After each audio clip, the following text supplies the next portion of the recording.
$1 bought him salvation, or so it seemed. The rancher pressed his last coin into a stranger's hand and took the reins of a stolen horse, convinced luck had finally broken his way. But by dawn the saddle was empty, hoofprints fading into the desert wind. When he tracked them, the truth cut deeper than he feared.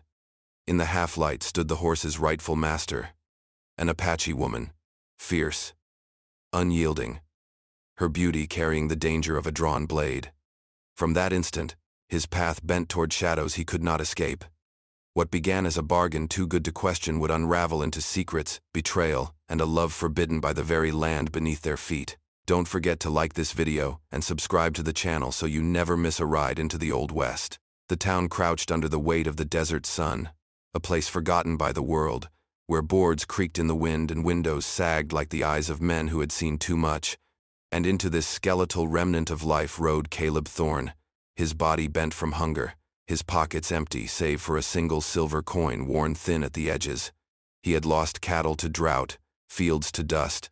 and hope to the long, cruel march of bad seasons. Yet as he stepped into the narrow corral by the trading post, his tired eyes fell upon a horse unlike any he had seen in months. A lean and restless creature with dark hide glistening beneath the grime, its flanks quivering as though it was forever on the edge of running, and something in Caleb's chest stirred, some faint throb of survival urging him forward, whispering that here, perhaps, was Providence, a beast strong enough to carry him back into fortune's good graces. The drifter leaning on the rail, his hat pulled low, smelled of rot-gut whiskey and worn leather, his smile cutting like a blade as he named the price $1. No more, no less, and though Caleb's mind balked at the absurdity of such an offer, suspicion whispering that no honest man parted with such strength for so little, his heart thundered with the hunger of a man on the edge of ruin, and he pressed his last coin into the drifter's hand, the cool metal leaving his palm like the last of his soul slipping away, while the stranger closed his fist quick, eager, and turned without ceremony, disappearing into the wavering heat of the street without so much as a backward glance. Left alone with the horse, Caleb ran his hand across its trembling neck, feeling the wild pulse beneath its skin, and a fragile hope bloomed that this bargain, this desperate gamble, might mark the turn of his fortune. Yet in the silence that followed,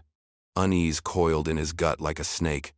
for the deal had been too easy, the stranger's departure too fast, and the horse's eyes black, searching, restless, seemed to hold a secret of their own, as if it belonged not to Caleb or the drifter but to another story altogether, a story that had been stolen, fractured, and left to bleed in the dust. But hunger has a way of silencing doubt, and Caleb cinched the worn saddle onto the horse's back, swung up with aching bones, and led it out of the dying town as the sun slipped toward the horizon,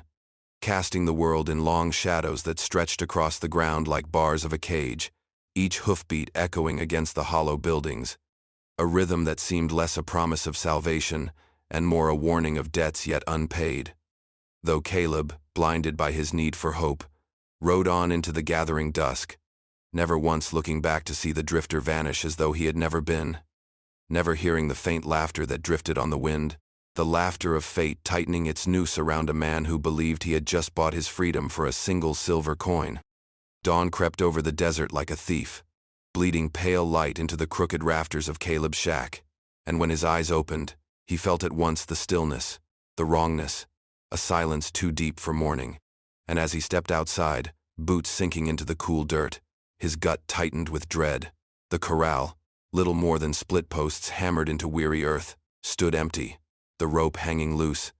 the gate ajar, and the restless horse he had thought his salvation was nowhere in sight. Only the faint echo of hoofprints pressed into sand that already began to fade beneath the stirring winds, and in that moment Caleb felt a hollow crack open inside him, for his $1, the last coin of his life, had not bought him hope but illusion, and though he might have cursed, though he might have sunk to his knees, what filled him instead was not anger but desperation, the kind that drove men into deserts with canteens, half empty, and hearts near to breaking. He knew he had been fooled, knew that Drifter's smile had been a lie sharper than any knife, yet there was something in the way the horse had looked at him, eyes black and restless, that told him this vanishing was no simple theft, and so he saddled nothing but his will, strapped a battered rifle across his back, and followed the faint trail of tracks into the wide, open desert, each step sinking into sand, each gust of wind whispering of futility. But still he pressed forward because he had nothing else left. No cattle, no kin, no reason to stay, only this fleeting line of hoofprints like a rope pulling him toward some unseen fate. The sun climbed higher, burning his shoulders, drying his throat, the horizon stretching into forever. Yet the marks remained, faint but steady, winding through gullies and brush, across flat plains littered with bones of cattle long dead, and every now and then, when the wind carried strange echoes, he thought he heard the horse itself, a sharp neigh, a thunder of hooves, only to find silence waiting, silence broken only by his own rasping breath. He thought, too,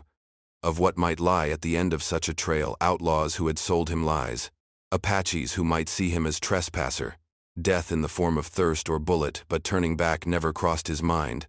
For what waited behind him was nothing, emptiness, dust, and the hollow ruins of a man who had already lost everything. So he walked on, lips cracked, hands trembling,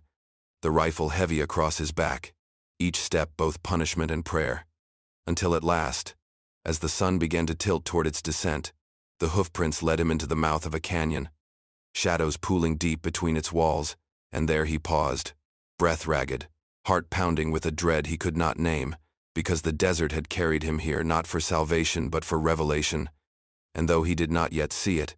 he felt the truth waiting just beyond the bend, truth that would cut deeper than any knife and bind his fate to another's in ways no man could have foreseen. The canyon narrowed like a throat swallowing the last of the day, its walls rising in jagged ribs of stone that caught the fading sunlight and turned it to fire. And as Caleb pressed deeper, the hoofprints became sharper, fresher, no longer fading into wind-blown dust but etched with the clarity of purpose, as though the horse had been led here by a hand more certain than fate itself. And when he rounded the bend, heart pounding in the silence, he stopped cold, for in the half-light stood not the horse alone but its true master, Nayeli Redhawk, tall and commanding, her dark hair braided with strands of red cloth that caught the sun like embers, her stance as steady as the stone beneath her feet, and her eyes sharp, unyielding, alive with both sorrow and defiance, pierced him in a way that stripped him bare, leaving no room for bravado, no shield of pride, only the raw truth that the horse was never his, that he had been clinging to an illusion sold cheap and bought desperate. She stood beside the animal with one hand resting on its neck, fingers light yet certain, and the horse, restless and wild under his touch, now stood calm as though it had found its home, and Caleb's throat tightened at the sight, for in that moment he felt control slip from him like water through open fingers, felt the ground shift beneath his boots, as if the canyon itself had turned against him, and when she spoke, her voice low but steady, it carried the weight of mountains, declaring in no uncertain terms that the horse was hers, that it had been stolen. Torn from her people in a raid meant to break more than bones, it had been meant to break spirit, to wound memory, to strip away dignity, and now, here she stood, reclaiming not just the beast but the bloodline and honor bound within it. Caleb wanted to argue, wanted to cling to the thin thread of pride that said a bargain struck with silver was binding, yet the words died in his mouth, choked by the truth in her gaze, by the way the horse leaned into her touch as if it had never been lost. And though he tried to summon the anger of a man wronged,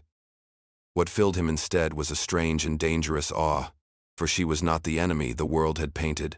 not the savage whispered of in saloons, but something else entirely, something fierce and unbending, yet carrying in her silence the echo of wounds unseen. And in that space between them, in the gathering dusk where shadows stretched long and the air thickened with the scent of dust and juniper,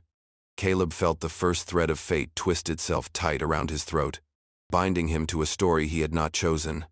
a story that began with a coin and a lie, but which now, staring into the eyes of Nayeli, promised a reckoning far greater than he could comprehend. The canyon air grew tight as a noose, silence pressing on both of them until Caleb's dry throat finally broke with words, rough and unsteady but sharpened by pride, his voice echoing against the stone as he claimed his right as buyer, reminding her that he had paid for the horse, that silver, even a single worn coin, carried weight in a land where men bled for less, and though doubt gnawed at him, he clung to the belief that law, or what passed for law in these ragged territories, must honor a bargain, Yet Nayeli did not flinch, did not lower her gaze, her hand still steady on the horse's neck as if the animal's calm was drawn from her spirit alone. And when she spoke, her words cut deeper than bullets, simple, unadorned, but carrying the force of generations. No man could own what was stolen, no paper, no coin, no crooked deal in a dusty town could erase the truth of blood and theft, and her voice, though restrained, held the gravity of memory, of land taken, kin scattered, and dignity stripped by men who believed possession made right. Caleb felt heat rise in him, not just anger but shame, for something in her eyes mirrored the hunger in his own, the desperate clutching at whatever hope remained, and still he pressed on, insisting, fumbling, because to surrender meant to admit he had been fooled, that his last coin had bought him nothing, that he was a fool chasing salvation where none was offered. And yet even as he spoke, even as his words rang hollow in his ears, he could see the futility reflected in her gaze, for she was unmovable, rooted as firmly as the canyon walls, and the horse itself shifted closer to her, dismissing him without sound, leaving him grasping at air like a drowning man. The standoff thickened, two wills colliding without violence yet carrying the weight of it, his pride battling her necessity, his desperation locked against her unyielding claim. And in that collision something unspoken burned an awareness that they were not enemies by choice but by circumstance, that the canyon itself seemed to hold them there, frozen in the sharp line between theft and survival, between dignity and despair, until the silence stretched so long that even the wind stilled, and Caleb, feeling the last of his anger seep into the stone, realized with a bitter clarity that he could no more wrench the horse from her than he could wrench the stars from the sky. Yet still he stood, unwilling to release the last fragment of hope clutched in his calloused hands. And she, watching him with eyes that held warning and promise alike, did not move either, the two of them locked in a fragile, dangerous balance, knowing that this clash was only the beginning, that the ground beneath their feet was shifting toward something neither had chosen but both would be forced to face. The wind sighed through the canyon as though it carried the ghosts of the past, and in the stillness that followed their standoff, Nayeli's voice began to weave the truth, each word slow, deliberate, as though she were pulling stones from her chest, and Caleb, weary and parched, found himself listening despite the stubbornness in his bones. She told him the horse was not simply a beast traded or stolen for coin, but the blood of her people carried on 4 legs, a gift passed from her father to her brother, meant to guard their camp and symbolize endurance, lineage, and strength in a land that sought to strip all 3 away. But when raiders came, men not of her people but of pale skin and hard eyes, they had not only taken food and fire, they had taken the horse, cutting down her brother as he tried to hold them back, leaving him broken in the dust while the animal was driven off like plunder. And though she spoke in clipped tones, restrained and sharp, the weight behind the words settled into Caleb's chest like iron, for he saw now that the horse was not salvation, not chance or fortune, but loss. Her loss. A piece of family carved away by violence and greed, and every hoofbeat of the animal under his hands had been an echo of her grief. Caleb thought of his own losses, his land withering under drought, his cattle shriveled to bone, his nights spent staring into the emptiness of a shack, where once there had been laughter, and for a moment he believed he could understand her. That pain recognized pain. Yet her eyes told him the gulf between them was wider than the canyon itself, for his suffering had been dealt by nature and bad luck, while hers had been carved by men like him, men who bought what others stole and called it theirs. Shame rose like bile in his throat, and though he wanted to argue, to defend himself by saying he had not known, that he had only been desperate, the words withered before they could find air, because ignorance did not wash blood from the soil, and the silver dollar he had pressed into that drifter's palm suddenly seemed more like a nail hammered into her memory than a bargain struck. The horse shifted between them, snorting softly as though acknowledging truths older than either of them, and Caleb felt his claim crumble to dust.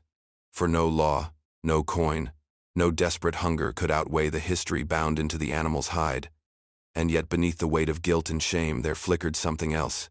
something dangerous, a pull toward her, toward the unyielding strength in her voice, the sorrow hidden beneath her steady hands, and he realized with a clarity that chilled him that her loss had become his reckoning, that what he thought had been the saving of his life was in truth the beginning of its unraveling.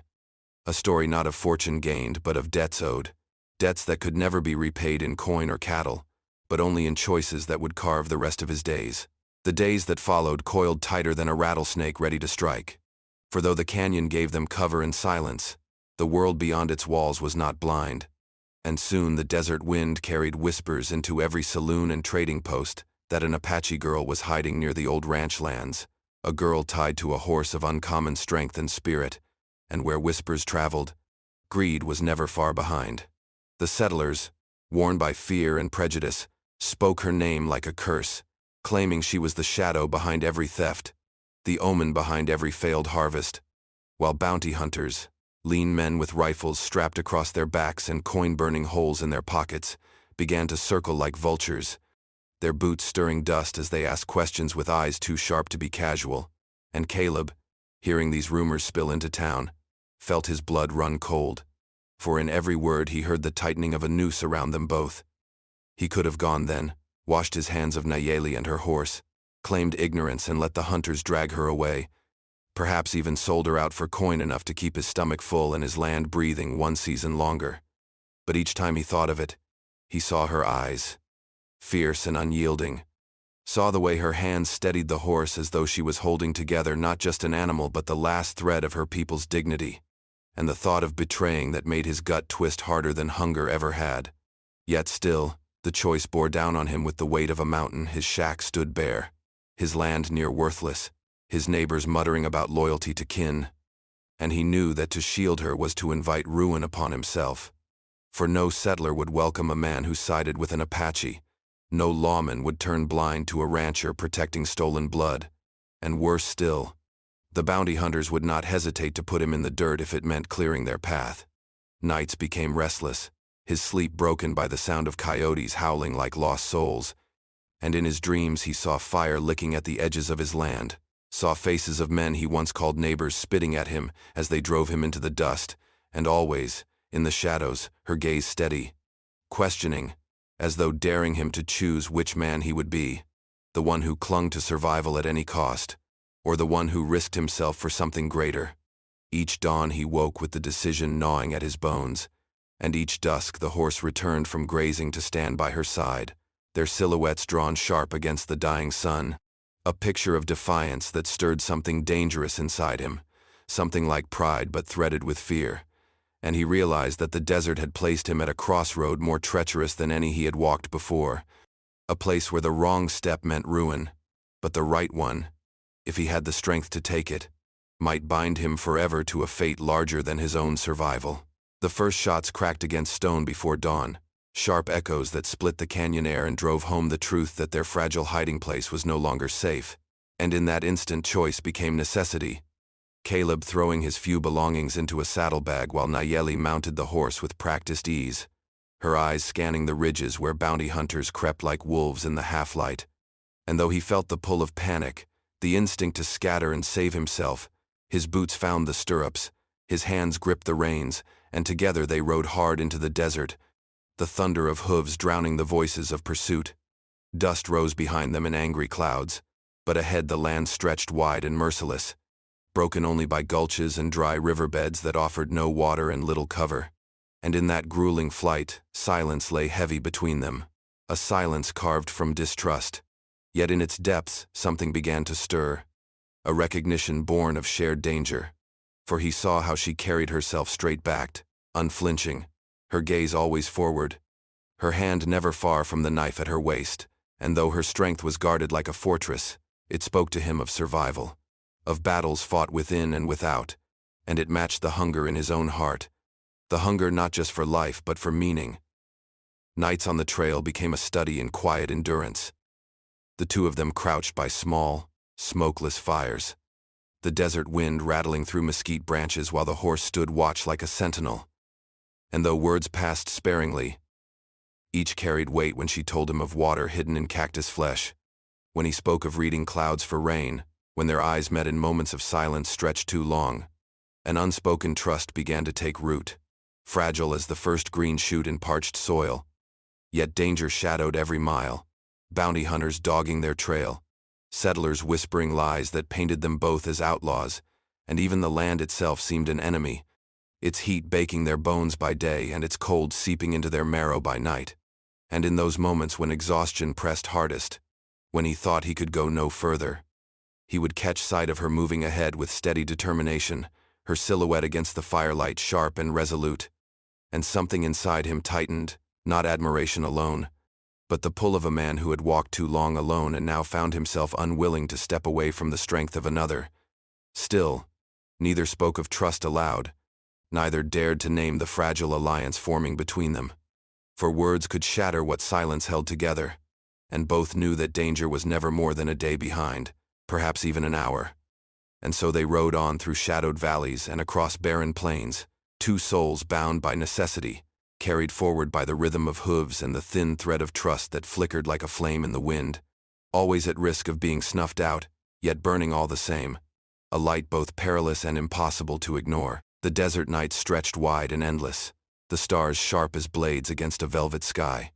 And in the hollow of a dry arroyo the two of them sat by a fire no larger than a lantern flame, its glow painting their faces in shifting gold, its smoke curling thin to avoid the eyes of hunters who might still be near. And it was here, in the stillness between pursuit and dawn, that something fragile yet dangerous began to rise. Caleb, his back against the rough stone, watched her as she tended the horse with quiet reverence, brushing the dust from its flanks with hands both firm and tender. And for the first time he did not see her as the obstacle between him and salvation, but as a woman of spirit tempered by sorrow,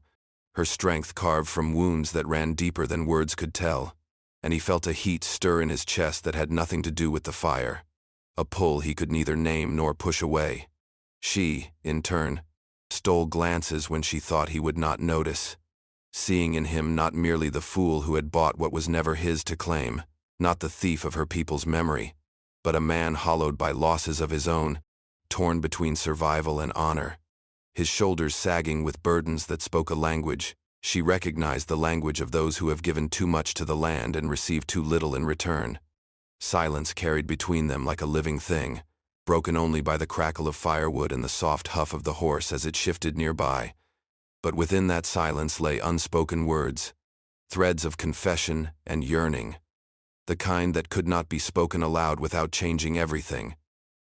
And though neither reached across the space between them, the weight of what might be hung thick in the air,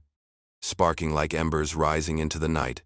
he thought of how easy it would be to close the distance, to let his hand brush hers as she fed the fire, to tell her he saw her not as enemy but as something more. And she thought of how dangerous it would be to allow her guard to fall, to see in him not the echo of raiders but the echo of something gentler, something she had not allowed herself to feel since loss first hardened her heart. And so they held still, bound by restraint yet set alight by the forbidden, their gazes meeting across the fire in moments that lingered too long, moments where time seemed to stall, the desert holding its breath as though waiting to see if they would surrender to what burned quietly between them. But in the end, neither spoke, neither touched, for both knew the cost of giving in. Both knew that the world beyond the arroyo walls would never forgive, that love born in such soil was doomed to be hunted like they were. Yet as the fire sank to embers and the stars wheeled above them, they carried that spark inside, fragile, dangerous, and undeniable. A flame that no silence could extinguish, no matter how hard they tried. The first sign came with the circling of vultures high above, black wings against the pale morning sky. And then the crack of a rifle shot splintering stone near their fire, the bullet whining past too close to mistake for warning. And all at once Caleb knew the hunters had found them, had tracked them across the desert like wolves trailing wounded prey. And all at once the fragile stillness of the night before shattered into chaos. Nayeli swung into the saddle with the grace of one born to it, the horse snorting fire as if it too sensed the trap closing, while Caleb grabbed his rifle with shaking hands, his heart a drumbeat that thundered louder than the hoofbeats now echoing through the canyon walls, and for a breath he hesitated, caught in the vice of choice, turn her over and live to see another day, perhaps even claim the bounty for himself, or stand with her and cast his lot against the tide of every settler, every lawman, every man who would call him traitor to his own blood. The thought of betrayal sickened him, yet the thought of exile chilled him just as deep, and still, when her eyes found his across the dust and panic, there was no room for doubt, only the pull of something stronger than fear. something that said a man without honor had no life worth living. And with a growl he planted his boots, raised his rifle, and fired into the dust where riders advanced, the report of the shot splitting the morning wide open. The canyon erupted with gunfire, shouts bouncing off the walls, horses screaming as they reared, and the air filled with dust so thick it turned the sun to a blur. And through it all Caleb fought with a fury born not of hope but of finality. Each shot an admission that his old life was gone, that the land he had once called his own would never welcome him back, that this moment, bloody and desperate, was the price he had chosen to pay. Nayeli rode circles around him, her knife flashing as she unhorsed a hunter who came too near, her cry sharp as thunder. And together they carved chaos into the ranks of men who had thought them easy quarry. But victory did not come without cost. For in the storm of lead and dust Caleb felt fire tear through his side, hot and searing, the force of it nearly throwing him from his feet. Yet he gritted his teeth and stood, firing back until the barrel smoked in his hands, until the last of the hunters broke and fled into the horizon, leaving silence heavy and broken only by the rasp of his own breath. The ground around them was littered with spent shells and blood-dark sand, the air thick with the stench of sweat and smoke. And as the horse settled beside them, trembling yet unbroken, Caleb staggered, his wound pouring warmth down his ribs, and he knew, as Nayeli's hands caught him before he fell, that the choice had been made, that exile was now his only path. But in her grip there was no reproach, only the fierce steadiness of someone who had been waiting to see if he would stand. And though pain blurred his vision, he felt a strange, solemn peace. For in fighting beside her, he had claimed not salvation but something truer, an honor bought not with coin but with blood. The desert stretched out before them in a wash of dying light, the horizon painted in blood red and gold as though the sky itself bore witness to what had been lost and what had been gained. And Caleb, swaying weakly in the saddle with her steadying hand at his side, felt the weight of every choice pressing down upon him, heavier than the wound burning at his ribs, heavier even than the rifle slung useless across his back. Once, not long ago, he had been a man clinging to scraps of hope, chasing salvation in the shape of a horse bought for $1. But now he understood that the coin had never been a bargain, struck with fortune. It had been the opening of a door into a life he could not have imagined, a life marked not by prosperity but by blood spilled, trust earned and tested, and the unyielding gaze of a woman who had remade him with her presence. The land he had once called his own was gone to him. The neighbors who might have shared his table would spit at his name if they ever spoke it again, and yet he felt no longing to return. For in standing with her, in choosing exile over betrayal, he had stepped beyond the narrow lines of survival into something larger, something truer. Though it carried the sting of inevitability, they could not remain. Not here. Not anywhere. Men's whispers turned into hunters' bullets, and so they rode into the vastness where the desert met the sky, their path uncertain, their fate unwritten.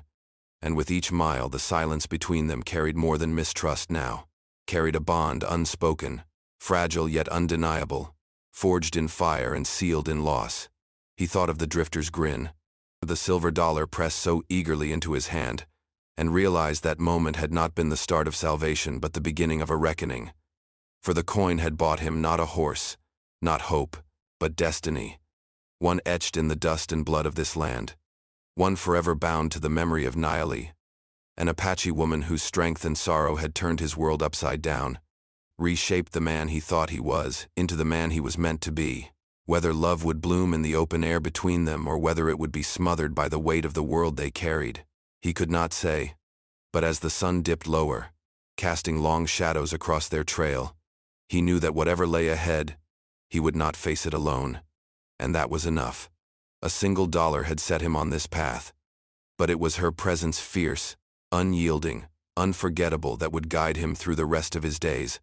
A bittersweet horizon stretching wide before them, promising not salvation, not peace, but a story still unwritten, one that would live on long after both of them had turned to dust.